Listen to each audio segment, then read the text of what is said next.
আমাদের প্রবলেম হয় সামান্য, সুখ শান্তি হয় বেশি। কিন্তু দেখবেন আমরা যখন ভালো থাকি মসজিদে আসি না, আমরা যখন সুখে শান্তিতে থাকি কোরআন শরীফ খুলে দেখি না, আমরা যখন খুবই একদম চমৎকার সুখময় পরিবেশে চলি আল্লাহর জিকিরটা আসে না।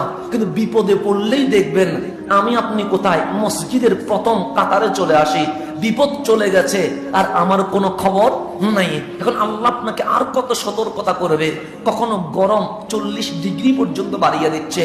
বান্দা যেইভাবে ডাকা উচিত ছিল সেইভাবে তুমি আমাকে ডাকো নাই। আপনি বিপদে পড়লে চাইবেন কার কাছে? আল্লাহর কাছে, মাওলা আমাকে সমাধান করে দাও। তোমার চেয়ে বড় প্রবলেমকে সমাধান করে আর কেউ নাই। বিপদ আসবে, কারণ দুনিয়া।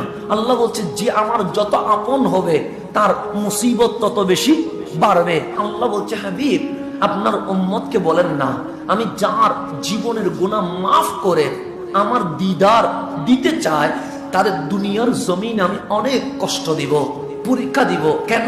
কারণ তার কিছু তো গুনাহ তো হয়েছে, সেগুলো পেন্সিল যেরকম মুছে দিতে পারে রাবার দিয়ে, আমি সেইভাবে মুছে দিব। আজকে থেকে নতুন আমল, যে কপাল মাওলার দরবারে ঝুঁকে গেছে সেটা আমি কলম দিয়ে লিখতে থাকবো। আল্লাহ বলে ফাসকুরুনি, এখন আমার জিকির কর। ফাসকুরুনি, এখন আমার জিকির